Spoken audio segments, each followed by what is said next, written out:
And that's for the piggies in every US city thinking a seat in the back row is Porsche because of European history. They miss seeing the monocle though, so I be in the front row on days I'm making dough.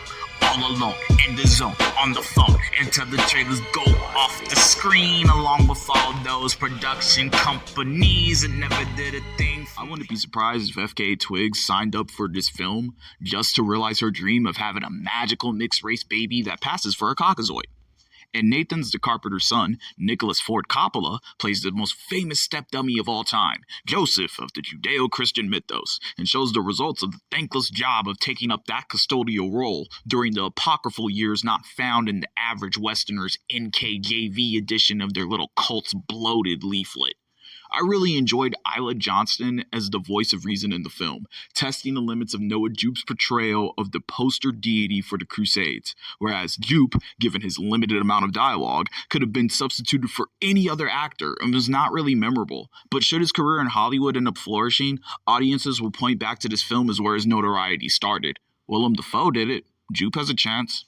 FKA Twigs was back at it again from The Crow and Honey Boy getting laid out by Caucasoid males and laying under them, both of which she notoriously does off screen.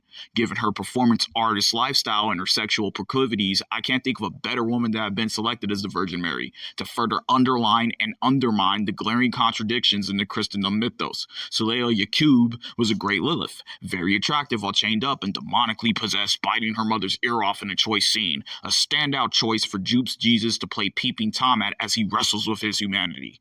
Nicolas Cage is the glue that holds the film together, though, as he portrays the stern father figure that wrestles with the burden of being a stepfather and taking care of a woman who identifies their child with a singular possessive in one scene, and by the end of the film looks like she might have orchestrated his death, especially given the time frame of the story and how Jupe and Johnston have a noted Tommy and Sincere dynamic going on throughout the picture. The Carpenter's Son is not only a great lesson on cohabitation and the insanity of blended families, but also carries a palpably overwhelming sense of dread, as any story out of the Judeo-Christian mythos should.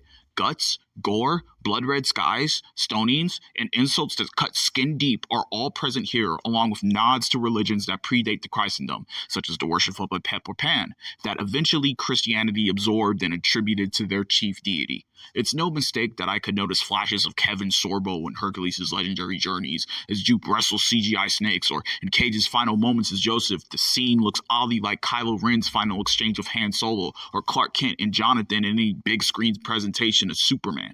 Lofty Nathan captures all of this with his lens and script, and brings an educated take on the lost years to the Jesus myth, bringing clarity to the trope of patricide in Western society and exposing the blatant misandry in the most popular Abrahamic religion. Pop your popcorn. That's for the piggies in every US city thinking a seat in the back row is Porsche because of European history. They miss seeing the monocle though, so I be in the front row on days I'm making dough. All alone, in the zone, on the phone, until the trailers go off the screen, along with all those production companies that never did a thing for me.